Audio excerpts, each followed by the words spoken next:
he was completely heartbroken, and it was an affair. And he talked to me about tasks that he set out for himself. And one of his ways of coping was tasks. And then at some point he had a bucket list. So he ended up selling everything and going around the world and doing his bucket list, which was really for when he was older. Yeah. But he was so at sea over this breakup that he said, well, heck, I'll just do it now.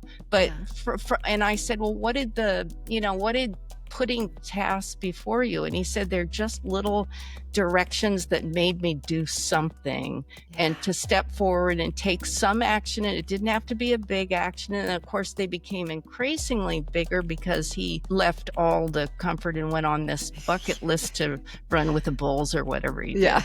And that's where that idea came from. And I'm a list maker anyway, so I just really latched on to that. I latched on to the helpfulness of giving yourself really easy to do assignments like drink a glass of water, and that that could be success on a day when you're laid low by grief.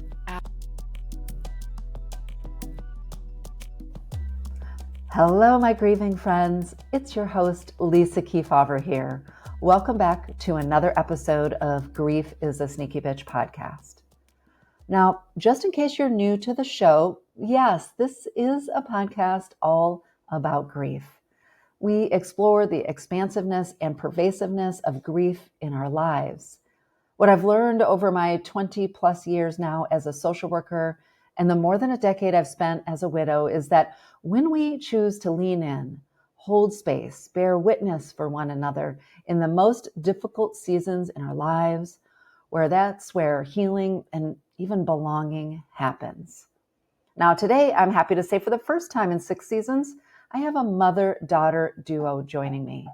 Suzy Hopkins is a former newspaper reporter and magazine publisher, and she's co-author of What to Do When I'm Gone and her latest book, What to Do When You Get Dumped, written and illustrated with her daughter, Hallie Bateman. Their journey together as mother-daughter and now illustrator and writer has resulted in a lot of ahas, healing, and deepening of their own sense of themselves and their relationship with one another. Today, we're going to explore the grief that arises when a relationship ends. For Suzy, that happened with a declaration by her husband after 30 years of marriage, happening just a week before she planned to retire. These two are an absolute delight, and I cannot wait for you to meet them. Hallie and Suzy, welcome to Grief is a Sneaky Bitch podcast. It's such a treat to have a mother-daughter combo. This is a first on the podcast. Thank you. Wow, what an honor. Yeah. Thank you so much for having us. Such a pleasure. Such a pleasure. The listeners heard at the top of the show that I think much to the wishes of so many listeners over the years, we are really going to be diving in deep to a grief topic that we don't talk about often enough. And that's, what happens when you get dumped, which is What to Do When You Get Dumped, which is the title of your extraordinary book that by the time you're hearing this, listeners, is out now. So pick up a copy in your store. But, we often talk about widowhood and widowerhood or partner loss or all the other forms of losses that happen. And when I heard first about your book, I was really thrilled, not that you had to have the experience, but that you guys took the time to create such a tender and thoughtful book about this experience of grief, which is a very different experience of grief that I would imagine you agree is not talked about often. Absolutely. Enough, which is why you created this beautiful book. Yeah.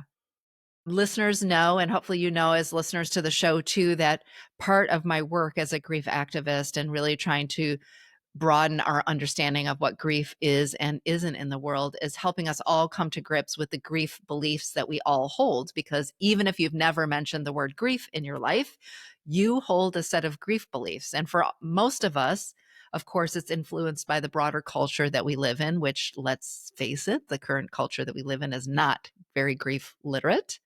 But for most of us, we learn something early on in our childhood when we experience an early loss by the way the adults in our lives model grief. what it should and shouldn't, and I use that in air quotes, look like by the explicit or implicit behaviors that they had.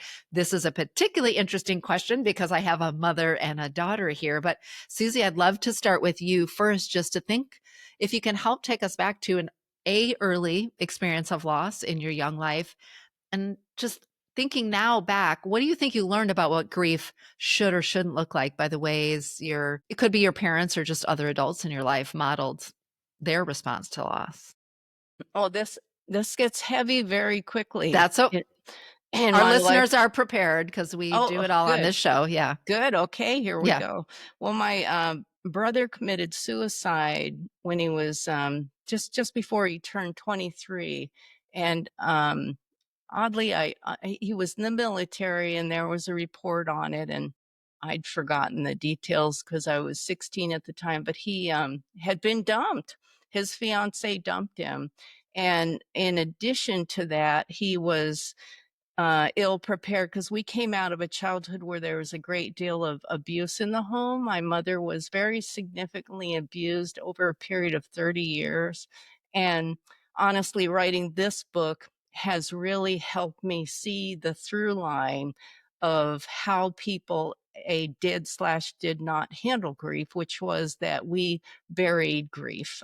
Grief was never discussed. And in a recent conversation with two of my 5 siblings, my brother said, well, of course she never talked about it. It was embarrassing. It was shameful. She carried a lot of guilt over staying so long while being abused. So we came out of she just never talked about it. Even I was a journalist, so I'm the one who wants to talk about everything. That was my career. Yeah. And I think it informs my real need to do this book after I was dumped after a 30-year marriage. And I think that grief was simply unspoken. Yeah.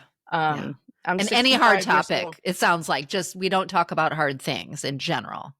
Absolutely. Yeah. So I've spent much of my life thinking about it and seeing what place it had. And really the examination got much more intense after I got dumped. And it's been honestly a positive to bring it all to light. It's been positive for me. Yeah. Well, thank you so much for sharing. And I want to honor all of the losses that you just named in there, kind of the safety in your childhood home and the loss of your brother, and just acknowledging that. And also though your story is unique, I think there's such a commonality. Of course, I've discovered over the 6 years doing this show and the hundreds, if not thousands of individual grievers I've worked with, which is this common theme often of we don't talk about hard things. We just have to be grateful for what we have, sort of toxic positivity our way through things. We definitely have a lot of common themes around this is not the business for children, right? Yes. And then we can't help but understand then when we don't give ourselves permission to grieve over a loss or when we deny ourselves that right, that's why I invite people to unpack this, because there's some belief that you have that you learned about what should or shouldn't be. So, and I just want to name, I don't know if this is taking it too far, but it does feel like what a through line to you becoming a journalist, where being denied the right to have any questions answered led you to an entire career of just digging to the bottom of getting answers. That feels, it was in fact. Yeah. Feels like I had a strong need to communicate in the face of a family where communication was, simply most of the time was not welcomed. Yeah. And it's survival. People were trying to survive, and you do what you can, and you hope to get through it. Yes. And then in some cases, never talk about it again. But it's not really effective. No. Yeah.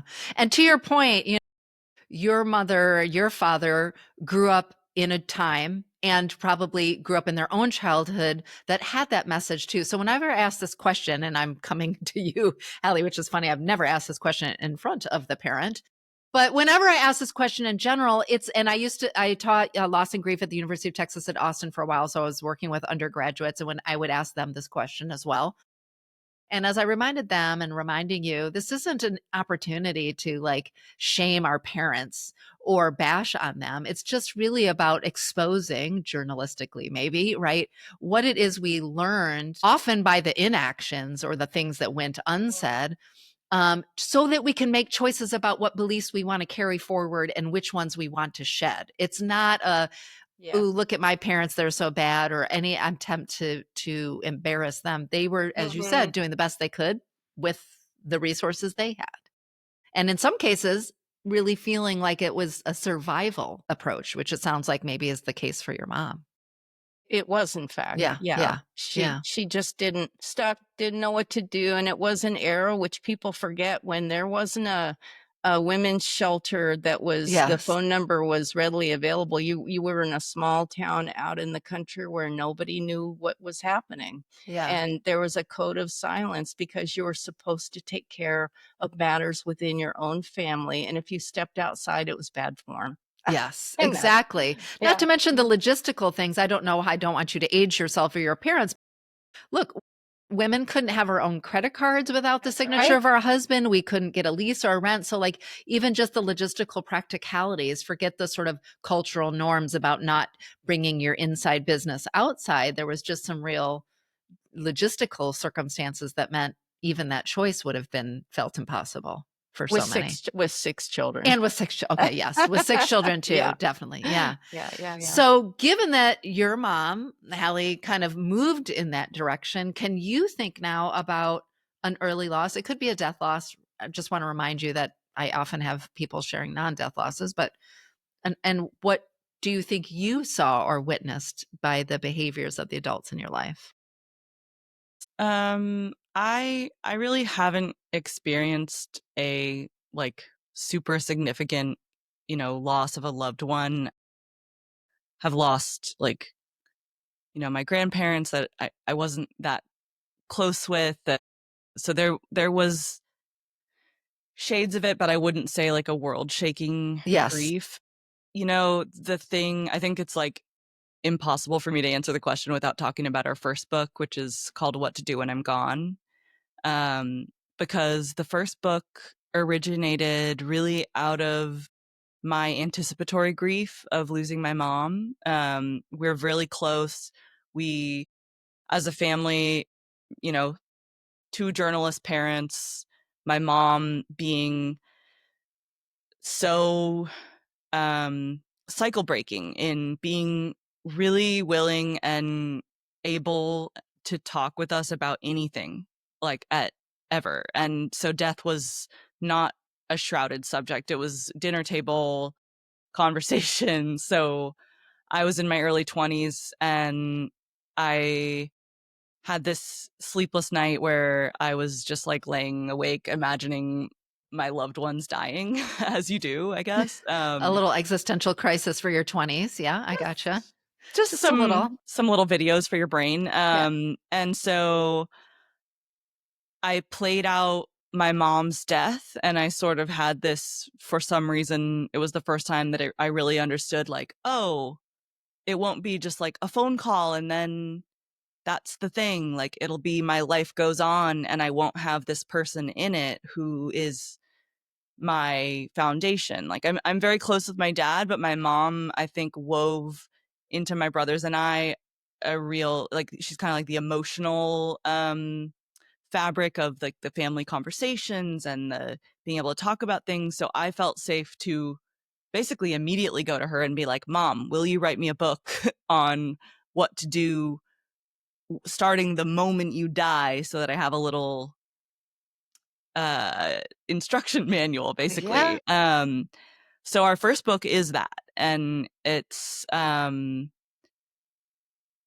I'm explaining, how did I watch a parent deal with my grief, in this case it was, kind of a sideways thing because it's anticipatory grief, but just the book is so beautiful. It's I don't know, it's a conversation between us about everything, about all the questions that I imagined I would have and that would come up. And while I am still afraid of losing her. Of course. I have this incredible book that it's not just like wash your socks or something. It's talking you lovingly through the nitty gritty stuff. And so I don't know. I think I'm really, really lucky. My mom had a really hard route where there was no conversation, and I benefited from her, deciding to change that pattern, because I feel like I am safe to talk about anything and everything. And that's incredibly lucky. So that's really beautiful. And a couple of things you said there, I just wanted to sort of amplify for all of us, which is, and you might have, Suzy, not named it as these were my beliefs and I'm changing it. It may not have been a, aha, Mary Tyler Moore flinging your hat moment, or, like clarity moment, but there's something that happened, which is the only way we can choose to shift the narratives in our lives and create a different existence in our families is when we first recognize what isn't working for us, which is why I like to unpack the grief beliefs. And it sounds like for you, whether it was like an aha moment or not, there was something that there was a threshold that which you passed that said, this is not for me. This is not the kind of family I want to create when I'm creating a family. And there was some real intentionality, which is evidenced by the fact that when your daughter called you, even though you were healthy and fine, and said, Mom, I'm freaking out about the fact that you're going to die someday, instead of, oh, you're silly, we don't have to talk about that. It sounds like you really embraced a conversation that, let's be honest, a lot of families aren't willing to have. Absolutely. Yeah. Well, it was highly intentional from the moment I knew we were having children.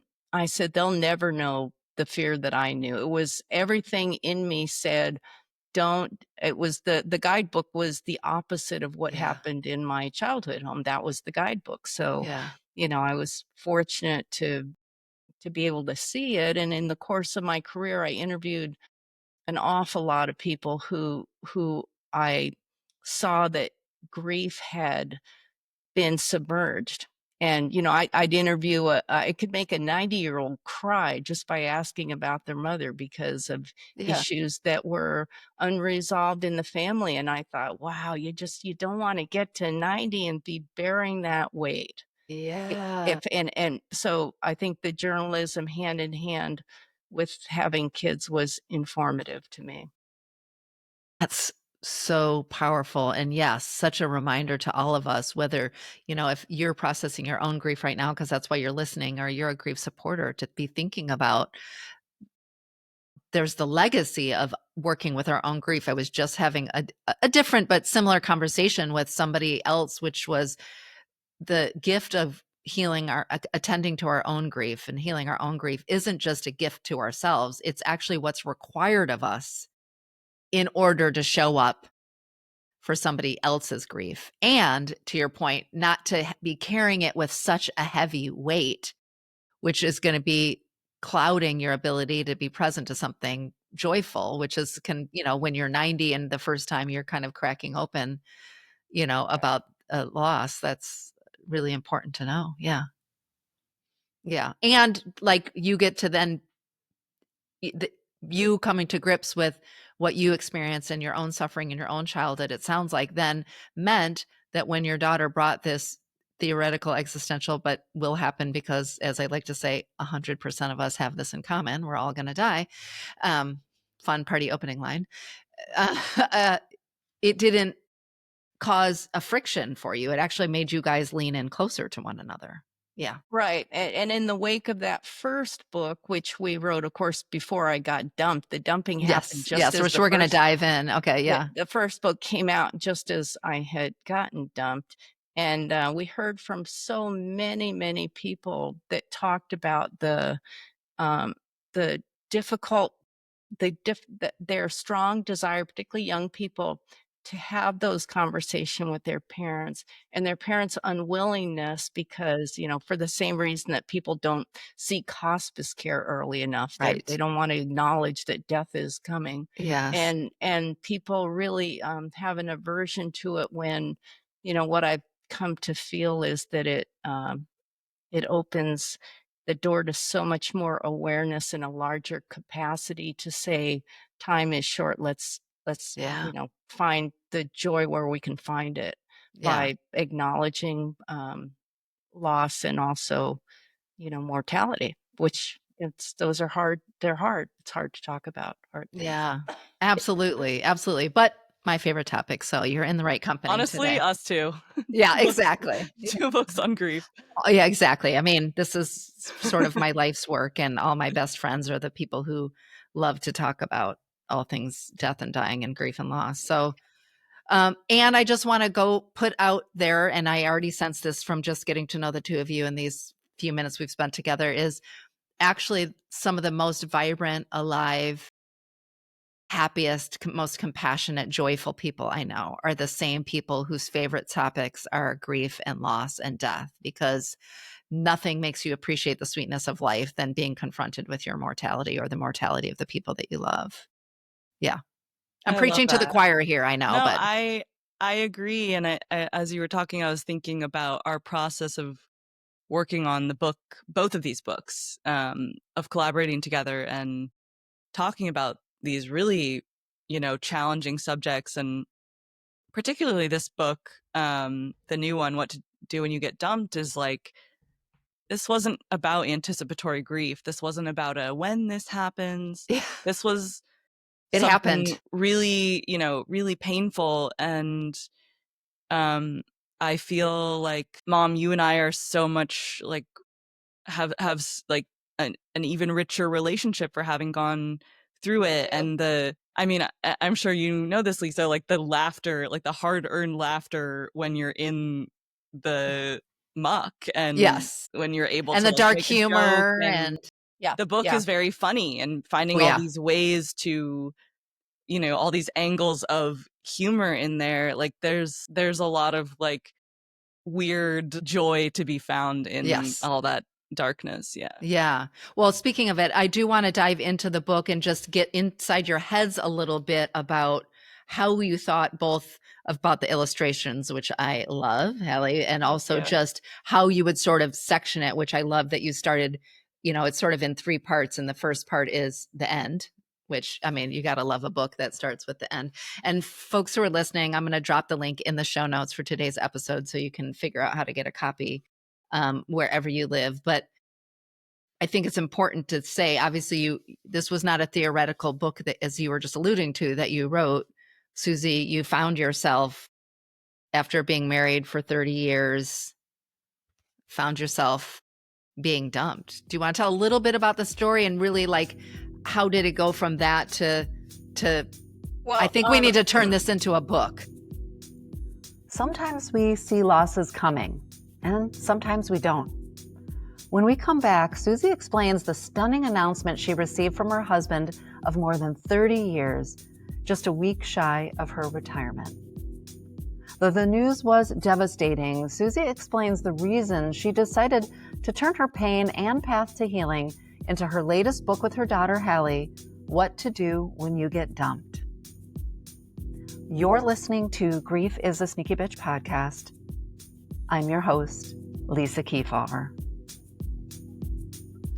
Although I love being able to reach and support thousands of people each week through this show, my passion is working directly with people navigating grief. That's why a few times a year I have openings for a 6-session package of individual grief support that's ideal for either newly grieving individuals facing all kinds of loss, that of course could be death or illness, divorce, relationship like our current guest today, other major life transitions, and more. Or individuals further down the road who are looking for specialized grief care as a supplement to maybe other therapeutic supports. One client recently shared about our work together. Lisa provides practical advice and insights that apply to the daily challenges that grief presents, but with a heavy dose of self-care and spiritual awareness that provides support when I find myself at my darkest. The combination of real quantitative suggestions and exercises coupled with the spiritual self-care reminders is extraordinarily helpful for me. To learn more and reserve your spot today after the show, visit lisakeefauver.com/support. Well, the synopsis form is we were both journalists and 30 years into the marriage, and the marriage had a lot of issues. And he was, and he has written about this publicly, so I can say this: he was an alcoholic, and when I at 10 years in, I said, I'm leaving if you don't quit. He quit. He quit 100%. He made a big effort. And yet there was this woman kind of at the edges of the marriage over the years. And we had a lot of communication problems. And I didn't know that this would take this turn, but he decided to forge a relationship with her and announced that he was done. He just no longer cared for me, and he was done. And it came, I was closing my business. I'd started a magazine in our community and ran it for 10 years. And 2 days before I was going to retire, and we'd had a long planned trip, he said, well, you're going to find out anyway. I guess I'd better tell you. So it just was overnight, he was gone. And it felt very much like a death to me. And a certain, it was, of course, I knew it was the death of the marriage. And I just was never, even when your marriage has a lot of problems, I never imagined the death of it. I just didn't go there. And also I think I had an incredible value driven thing where I said, I'm not going to do I'm going to turn this cycle around. I managed to raise my children without fear, but I wanted them to experience an intact, family. And of course that, that was gone. So I really struggled. I got counseling. I went on medication. I did all the first things, but I was in a kind of shock that I'd never been in before. And I started to get a little bit better, left the home, bought a different home, and got a log splitter and worked in the woods and did a bunch of physical stuff for several years. And yet 3 years in, I still was going, what is wrong with me? Why am I still carrying this much sadness about it? Still missing my husband, still really, really struggling. So I thought, well, I'll talk to people who have been badly dumped and see what they have to say, because the journalist in you came out. Let me do some interviews. And Hallie had bought me a tarot reading, and the tarot reader said, without knowing that I'd been dumped, said, I think you need to write a memoir as a pathway to your healing. And so I just broke into tears and said, wow, I've already been thinking about writing about getting dumped. So then I interviewed these people to see if I might do a journalistic book where I did, say, 100 interviews with savagely dumped people that would tell me the secret, and then I would get better. It'd be like that simple, right? Yes. They'd tell me the 6 things to do, and then I would get better. And then as I began to kind of fiddle around with writing and hearing what they said, mostly what they said made me feel like they understood and I wasn't alone, because I felt more alone than I can even, describe. It just was something new to me. And so I began writing about my own steps to healing, because I'd already done some things that were helpful. And I started at the end, and then I was, the middle of this process I called the muddle, because the muddle went on for a long, long time. And then the beginning is really when I came out of enough grief to see that I was going to survive and I could make plans for the future. But that, honestly, that took a long time. As it does, yeah. So the writing of it, I couldn't write it today. I was writing it while I was actively really working to heal, but still felt quite heartbroken. And by the end of it, I got to the end of the draft and I go, well, gee, I guess it's time to unbreak my heart. And I had healed enough that I then saw it as a conscious choice, because I was well enough to look at it that way. And then I just realized that it was just, nobody was going to fix this but me, through really a lot of time and careful attention to myself. which I hadn't, done for years. Yes. So that was new, and it was hard. So, and then Hallie, you can talk about the graphic part of it, but I had a draft, and we sold the book, and then proceeded to create the book from the draft, with Hallie then coming in as the artist and converting a lot to imagery. Yeah. No, I definitely want to dive into the imagery because I really love it. And it's, as you can imagine, I read a lot of books on grief. Like that's my full-time job, which I do love. And I mean, Wendy McNaughton comes to mind, obviously, as an artist and illustrator. But other than that, I haven't, read that many of the grief books that I've read, have not had such beautiful illustrations. And, you mentioned about this muddle part, the book is in 3 parts. There's the end, the muddle, and then the beginning, which is the unbreaking your heart part. And the muddle, which is what I refer to in my book often as the messy middle, which is that sort of place where you're not in the beginning, the shock has worn off. You're maybe even having some up days, but you're still having a lot of down days. And that can be even a way more confusing.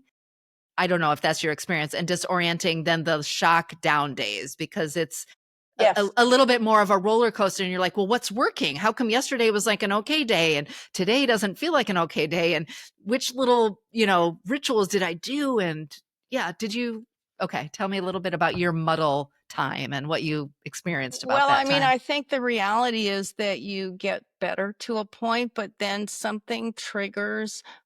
You've been married for 30 years, and I have to say, one of the reasons, and I felt I needed to write this, is when I had friends that divorced, I was pretty cavalier. They'll find somebody. They were with the wrong person. I didn't give a thought to the grief that they might be, and oddly, I was so scared, and I never thought about the grief that my mother must have gone through. Yeah. So it's like this sent me into a world of awareness about the presence of grief around us. Yeah. So And much. Yeah. if it's unacknowledged, the anger and the other issues that can be bubbling, when in fact the grief underlies it. So yeah.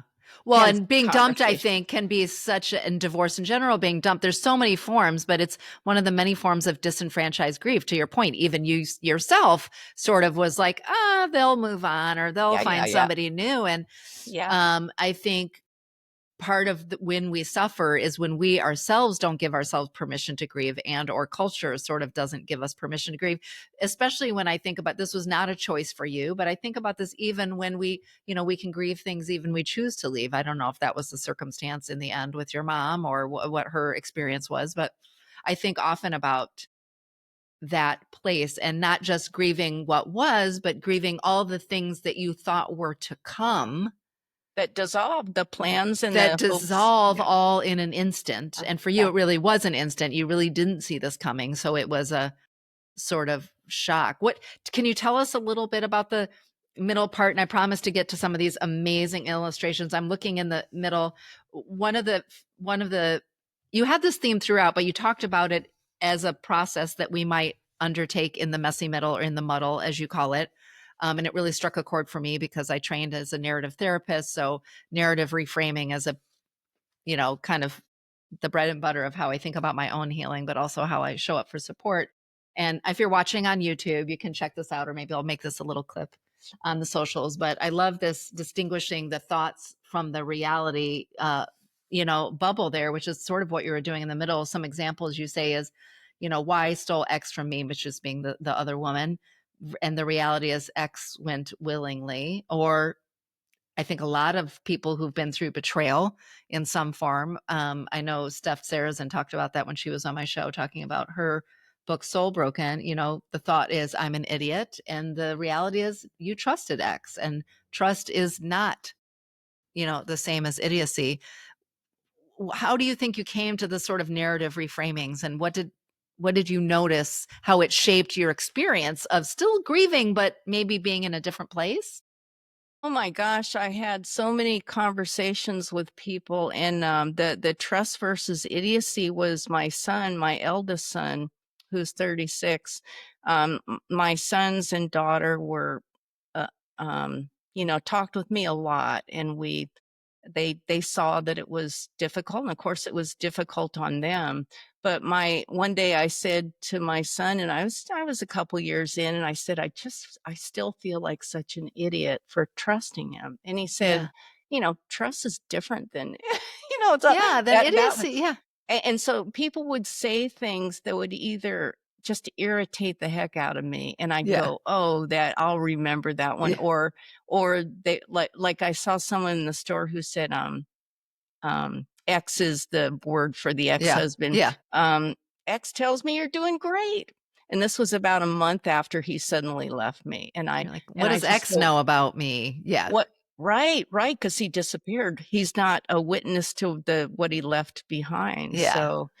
So that goes in my chapter. I call it people say stupid shit. That's the stupid things that people say to you, right? In the wake of life. It's so bad. I was at a music event, and I walked past a man that I really didn't know, because I was in business, so I knew a lot of people, and he stopped me and put his hand on my shoulder without saying hello and said, did you really not know? And so it got to where I go, gee, do I really want to go out today? Yeah. I think I'll hide and use the log splitter for another 6 years. I really am not planning to try to drop these things from my book, but that literally, that's why I have a sayings, why going places and seeing people in grief is exhausting. Like it can be exhausting. It's like, what do you say and not say?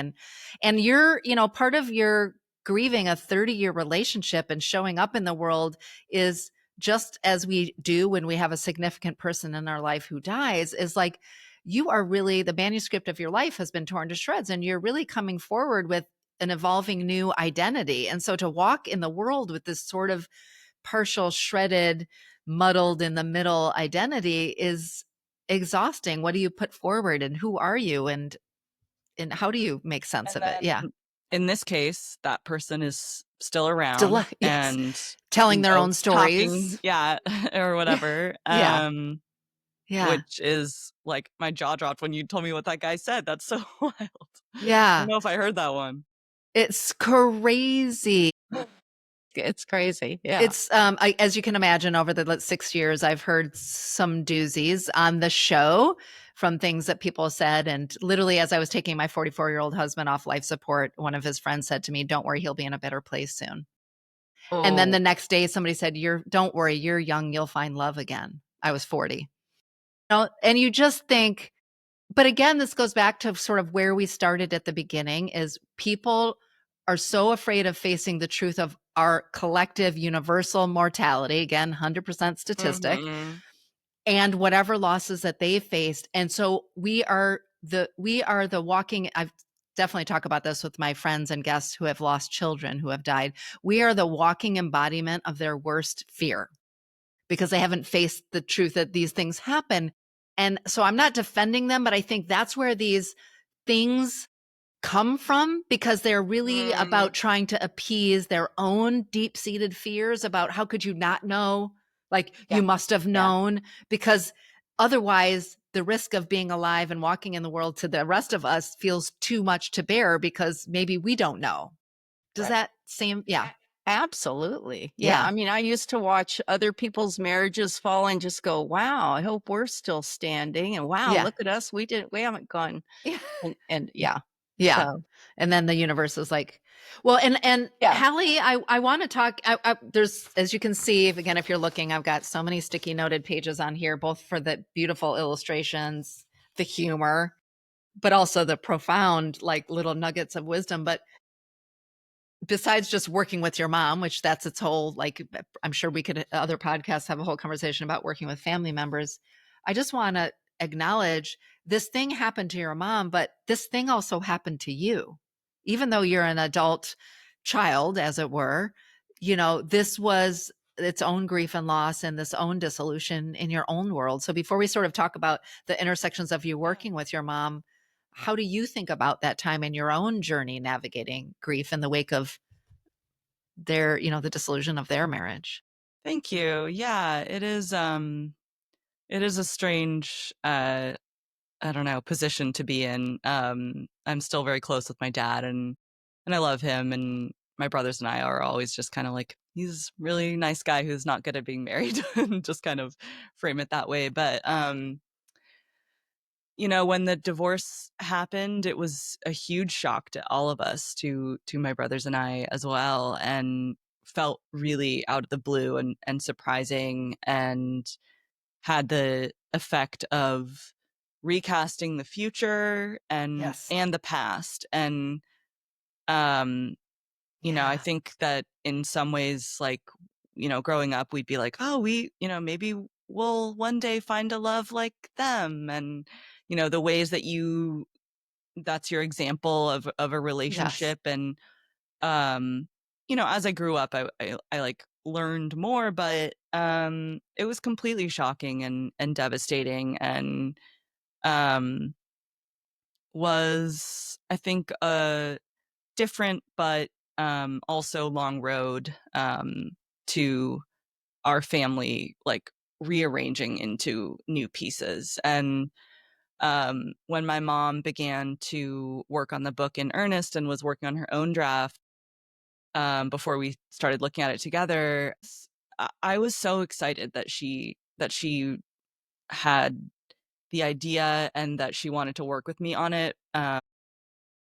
It felt like something that was still very raw for me as well, and that even as someone like loving my mom, like seeing someone that you love in pain. Yeah. I'm someone who art is a way that I make sense of the world and that I process things. So it was an enormous gift to have my mom initiate this book, because I remember we went on a retreat together to work on like starting to shape the draft into a graphic novel. And it was just so it was just like so cathartic to talk and talk about it and go through and be creative about it, and kind of be able to like hold it when you're writing about this stuff, as I'm sure you experience with your book. It's like you're also being like, well, how does this sentence sound? But you're also but there's something, but there's a feeling behind it too. And yeah. So like marinating in the grief while making art about it allows you to sit with it in the room and be like, ooh, mom, what if we draw you crying on the floor and you're sobbing and you're looking at the ceiling tiles, and like we're both getting excited, but it's talking about this really sad thing. Like, there's something really cool about that. Yeah. And being, as you said, being able to metabolize it. We all have to find our own ways of, like you were saying, like you were out in the woods chopping wood and being physical. I do think the physicality, the somatic of movement, of art, of creating art, of even physically writing it longhand or drawing, or any of these things that we can do to sort of move and metabolize our experience and our emotions is profoundly helpful. But also, it sounds like then to have the safe container of each other to do that too was really powerful. Yeah. And a really like interesting, it's interesting to be like, like, I don't know if would you say it was fun to work on? I don't know. I had fun, but it's also, it was fun / painful. Yes, of course. Yeah. I could take so much, and I mean, to write something like this, feels very vulnerable. Yeah. And yet when it happened to me, I couldn't find anything this was in 2017 that he left. And I tried to find a book that spoke to me, that just simply said, you won't die, you'll probably pull through. And if you like walk 500 miles and you meditate and you chop the wood, this is how you'll pull through. But there was just, I felt directionless, and getting together with Hallie was, it took, there were a lot of tears during that trip, because you have to, I think, to process grief, you have to go back in it. You have to feel it and experience it, to integrate it into something that you're not leaving it behind. It's going to come with you, but it can be integrated in a way where the pain is the pain turns into more, knowledge, I guess. Yeah. There's an alchemy that has to happen, I think. There's an alchemy. Yeah. Yeah. I think that has to happen. Yeah. Right. And I just realized that the time that we did it, the year in which it was year 3 after he'd left, was the only year that it would have come out the way it did, because every year after has been more healing. But boy, it's a long journey for anyone who's dealing with it. The people that I interviewed who'd been savagely dumped, and I did about half dozen interviews before I started my own book, and they said, oh yeah, 6, 7, 8, 10 years. And all of them cried on the phone with me because they recounted what they'd gone through, which they don't often do anymore. And it brings back feelings. It raises feelings to the surface. Yeah. Our goal in our grief is not to get to the place where we have no experience or physiological connection to the depth of our grief. It's that, over time we're able to bear the weight of it, bearing the unbearable, as my friend Dr. Joe says. And that takes time. So that's not a measure. I'm glad you said that, like even 8, 10 years later, they're crying. That's not a measure that they haven't alchemized or done the work of their grief. But, there are before and after moments in your life that really shift kind of your experience. And sometimes when you revisit them, I mean, it's been 13 years since my husband died. And sometimes I can talk about being with him when he died and I'm fine. And other times I'm explaining the misdiagnosis and the behaviors and being with him and he's died. And I'm a complete blubbering mess. And I've come to the place where I don't judge myself for either of those experiences. That's just the place. One of the things you did, and I want to hear maybe, Hallie, from you a little bit about more the writing, but of course I want the content and the writing too, is one of the things I appreciated in the end, the muddle, and the beginning is this notion of making a new to-do list. And you had a version of that in each, only because I think just symbolically, it was such a beautiful metaphor of, like, as I say often, I steal this from poet David White, start close in. Like in the beginning, what you have the capacity to do, the bandwidth, what's available to you might be like literally stand up and get out of your pajamas, or whatever that thing is. But one of the important things, because you wrote over time, or maybe keeping your to-do list, is you recognize somehow you arrive, you're in the muddy middle or the muddle when you go to make that to-do list, it can look substantially more substantial maybe than that first list. How did you think about graphically representing the evolution in each chapter too, I wonder, or for either of you to answer that? Do you mean the evolution of the healing, like the evolution of each instruction? Or I think each instruction and maybe the to-do list question maybe is a little more for Suzy, but just even how you thought about sort of the play on showing it in each. I think that it is really more about the writing with the to-do lists. Yes. Because the graphic is pretty simple. But Mom, do you want to go ahead? One of the thresholds we all face in the wake of loss is a moment in time where we move from just surviving or lingering in the shock and numbness to a place where we have a fuzzy idea that we need to find our way forward somehow. Now, that's so much easier said than done since we've never navigated this terrain before. When we come back, Suzy shares a little pearl of wisdom she got from interviewing a man who got famous by selling his entire life on eBay in the wake of having his heart shattered. You're listening to Grief is a Sneaky Bitch podcast. I'm your host, Lisa Keefauver. Life is happening so fast, and I want a place where we can slow down, dive in deeper, and figure out how to metabolize it all together. And I'd love to have you join me. That's why I'm building community on my Substack called AFGO with Lisa Keefauver. AFGO, if you haven't heard me talk about it in my book, from the stage, or even here on my podcast, stands for Another Fucking Growth Opportunity. Yeah, of course, I had to get in a judicious use of cussing.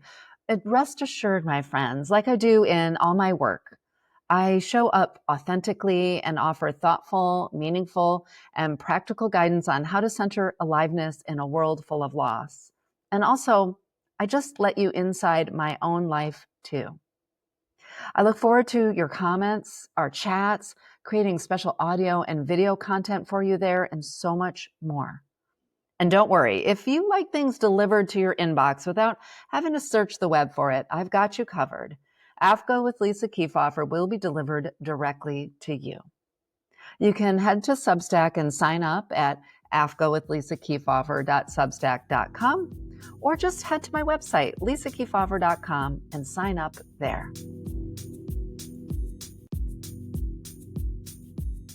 Well, the story behind even one of the useful points I got from interviewing people was a man named Ian Usher, who became famous for selling his entire life on eBay. He put his entire life up for sale after his wife dumped him. And I think they lived in Australia, so I talked to him by phone when and said, "Hey, I've been badly dumped, and you're badly dumped, and you sold your life on eBay." Yeah, and so in that conversation, he had he was completely heartbroken, and it was an affair, and he talked to me about tasks that he set out for himself. And one of his ways of coping was tasks. And then at some point he had a bucket list. So he ended up selling everything and going around the world and doing his bucket list, which was really for when he was older.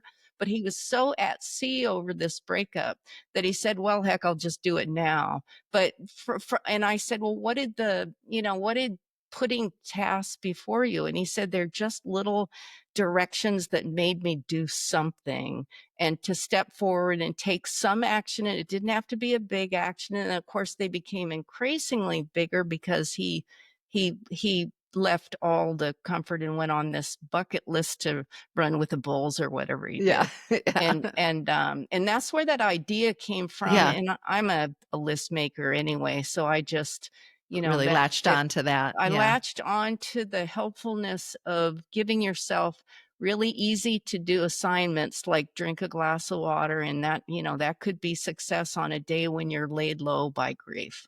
Absolutely. I love that expression too, when you're laid low by grief. And I think, loss happens to us. I mean, there are some losses that we choose. Let's say we're the ones who choose to leave a marriage or a job or whatever. But in general, loss happens to us. We didn't have agency. We didn't have a choice. And we are so unmoored, profoundly unmoored, or untethered, or however you want to think about it.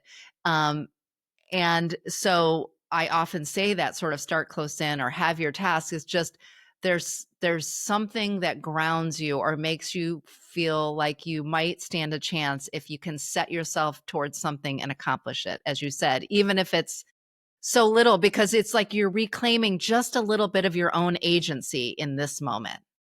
Right. And if you have no direction, any direction of the simplest direction is better good than enough. none. Exactly. Exactly. Sorry if you're watching on YouTube, by the way, the sun is setting here in Southern California and it is blinding me in the eyes. But anyhow, I'm not going to get up and move it. But I wanted to show a peek. And again, folks are going to check out some links and I'll share some more graphics when we do the posting online. But tell me a little bit, Hallie, about, there's so much.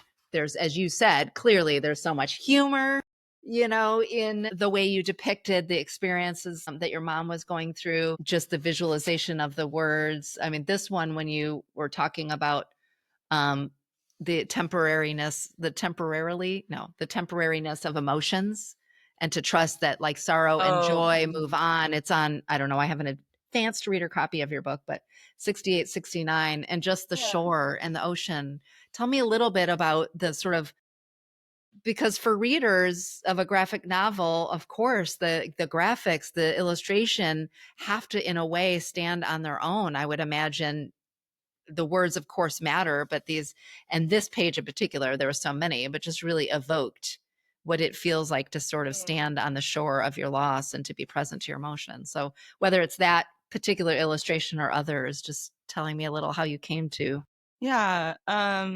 Well, to start with, I love graphic storytelling, especially when it comes to talking about grief, because I think when it is such a taboo and scary subject for a lot of people, it's nice when there's pictures and when you are not going to sit down and read a dense tome that's maybe, you know, I think you also have those books, but to have among your collection something that maybe on a day when it's harder or well, and because grief brain is real. Like I had a long book, but all of my chapters and sentences were like very short because grief brain is real. So yeah, to have something that touches a different part of our brain and our experience like you did with these illustrations. Yeah. Yeah. So I think it's unique for that reason. And when it came to turning, you know, what began as my mom's manuscript into a graphic novel, it really came down to a lot of conversations where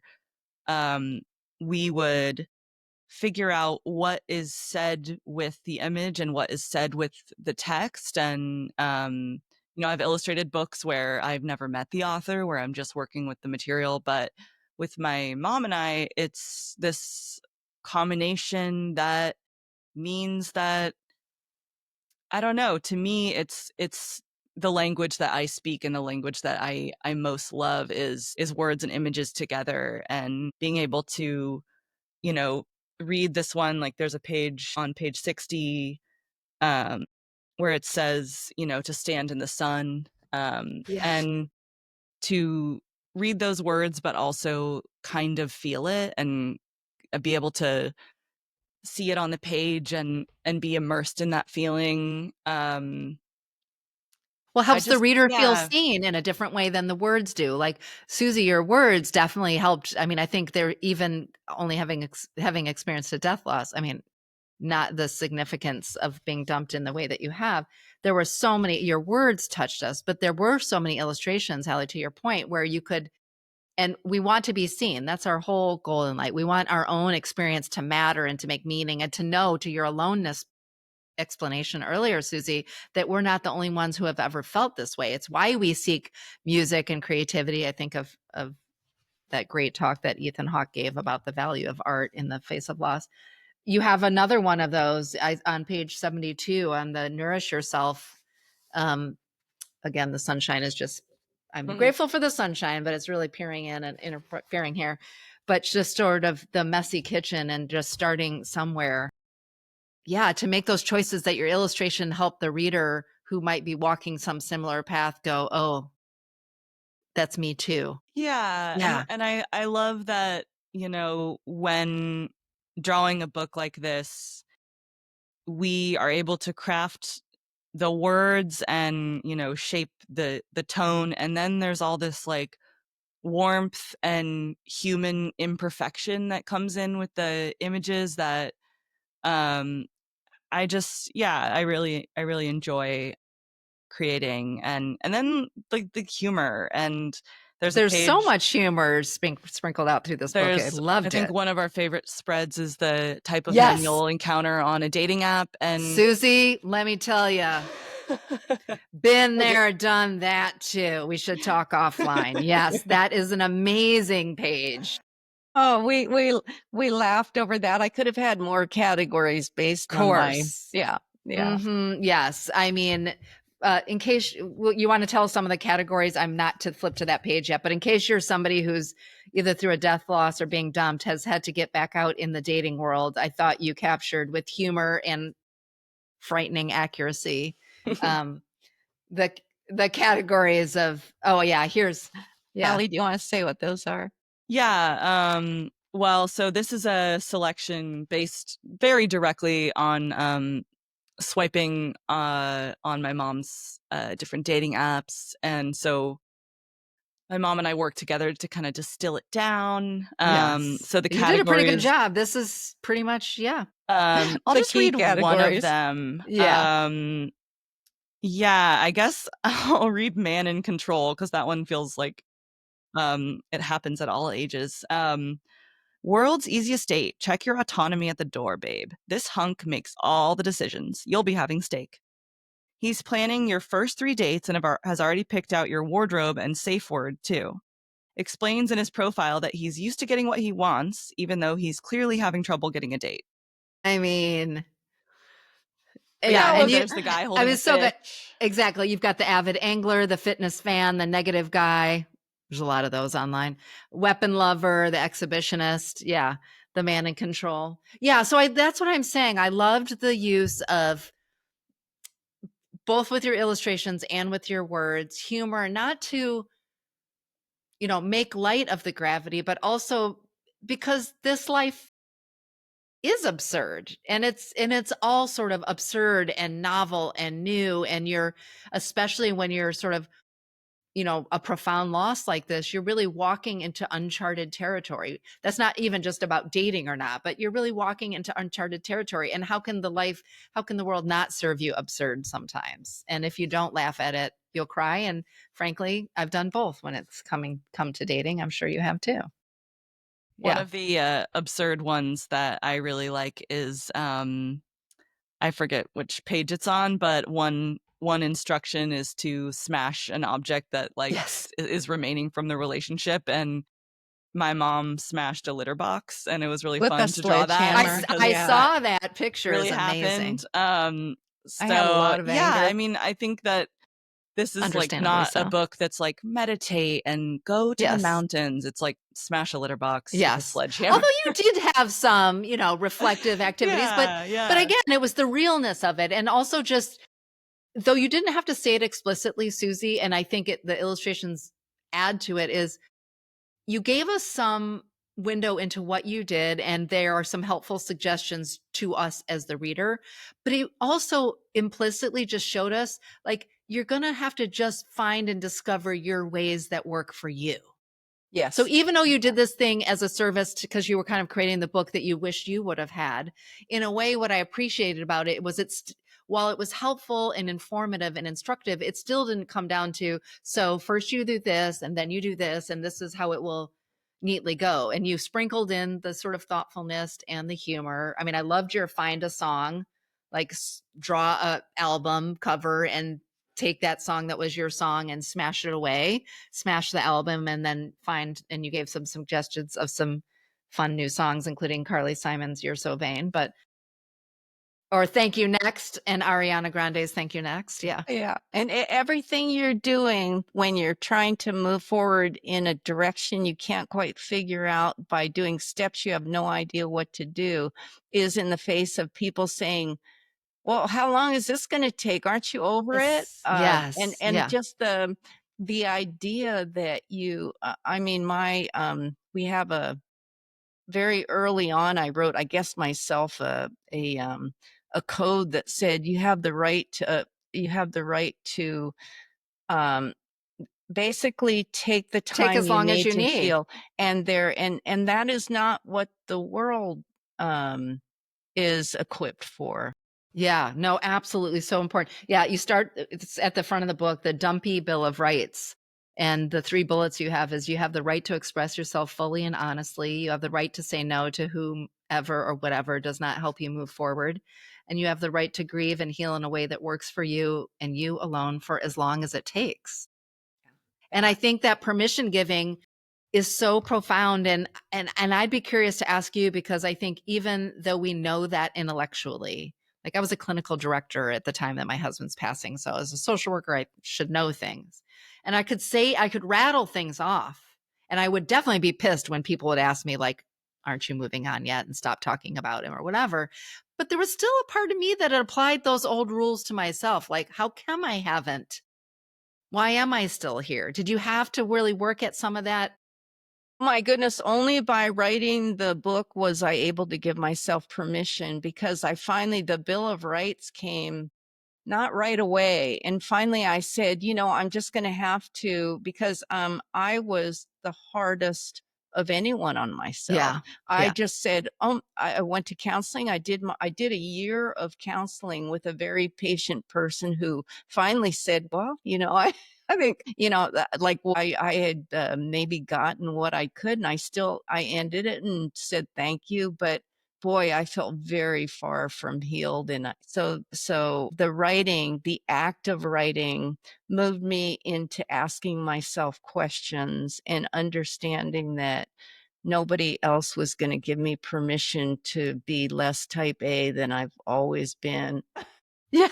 I had to grant that to myself. And really the whole the process of writing and doing more work on healing, it just yielded ultimately, I have a lot more compassion for myself. And I always had compassion for other people, but I had very little tolerance for my own shortcomings Yes. and my own slowness, particularly in healing. Yeah. I was just going, how come I'm not feeling better? I got counseling while I was writing the book because I was experiencing a lot of grief in revisiting the grief.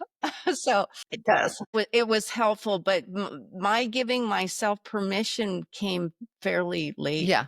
in the game. As it does for most of us. Yeah, Yes. Yeah. yeah, I think as yeah, it does for most of us are much more equipped to offer up compassion for others, than we are for ourselves, which means that it can take us longer to get there and that it's still like it's a muscle that we have to build. Like, I think often I've been talking a lot lately about the sort of musculature of our bearing the weight of grief and our healing, which is ing always, not ed, even though we would like to think that we get to a place where we are done ed healed. right, And right. part of it is just the practical musculature of it. And of course it's going to take some time because you've never been here before. You've never experienced this loss. You've never walked in the world. But again, as you said, you can have that knowledge intellectually, but it's really when you really have to grapple with it to really shift Right. that narrative for yourself. Right. Yeah. And Uh, as you're experiencing all this, like the Bill of Rights, I lost a few friends and I disconnected from quite a few friends because I found that people were working against that healing and I drew criticism for it. And I just had to say, yeah. I really had to become less of a people pleaser and say my own health going forward is now my focus. Yeah. And that was good. That I really feel like I've, sort of ventured into adulthood in the wake Yeah. of being dumped. That is huge. And I mean, not to put you on the spot, but your daughter is right here. Like, I think all the time when we do these kind of healings, when we really come to breaking the cycles of people pleasing, or we practice setting boundaries in ways we haven't before, we're teaching our kids, even our grown kids. I have a now 21-year-old, so I have a grown kid. We're teaching them something by doing that. So I wonder, even Hallie, as you hear this, thinking about like, Yeah. what were you learning by watching your mom evolve in this way, even as messy as it is? Because guess what? Healing is messy because life is messy and grief is messy. Yeah, I mean, I immediately thought about my acknowledgement in the back of the book, which maybe I can just read from. So I wrote, "Thank you to my mom. You had a lot of options for what to do with your broken heart. You could have stuffed down your pain or weaponized it against the world. But you are the classy, brilliant Suzy Hopkins. So, of course, you took your pain, felt it deeply, healed it slowly, and wove your story into something poignant and funny and deeply generous. I'm in awe of you and your beautiful, unbroken heart."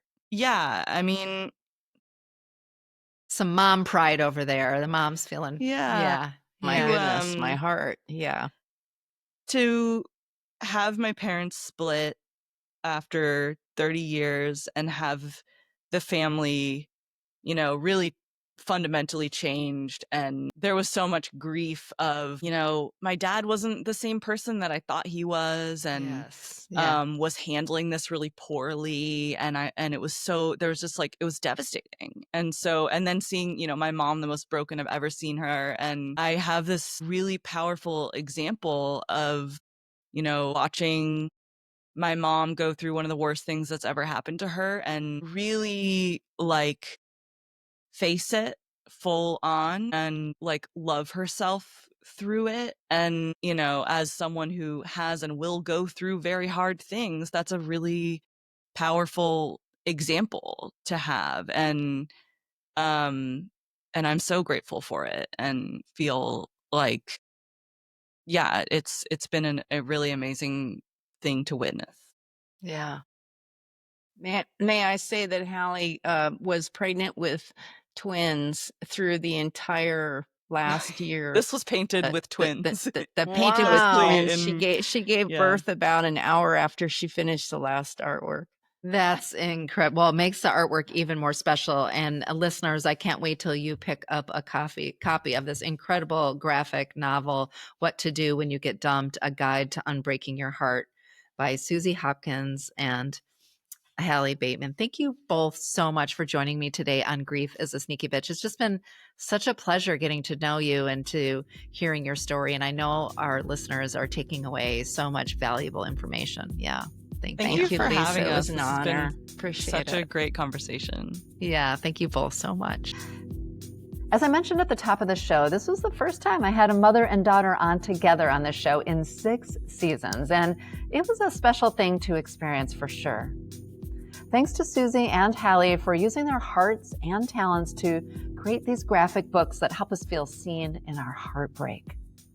You can pick up a copy of When You Get Dumped and their first book, What to Do When I'm Gone, at online booksellers like bookshop.org or at your favorite local bookstores. By the way, I've created a book wish list on bookshop.org for all the books featured on this show. I do want to note that this conversation is dropping near Mother's Day 2025, which can feel like an unspeakably difficult time for people who've lost their mothers, for mothers who've lost their children, and even for those whose relationships with their moms are complicated. Please know that I'm holding you in my heart. I also wanted to remind you that after the show, you might be interested in exploring some of the incredibly powerful conversations I've had with guests over these past 6 seasons that might be a resource for you as you navigate this Hallmark holiday in grief. They include my conversations with guests who explore the impact of the death of their mother, including Marissa Renee Lee, Lizzie Cleary, Gina Moffa, and Lisa Forneret.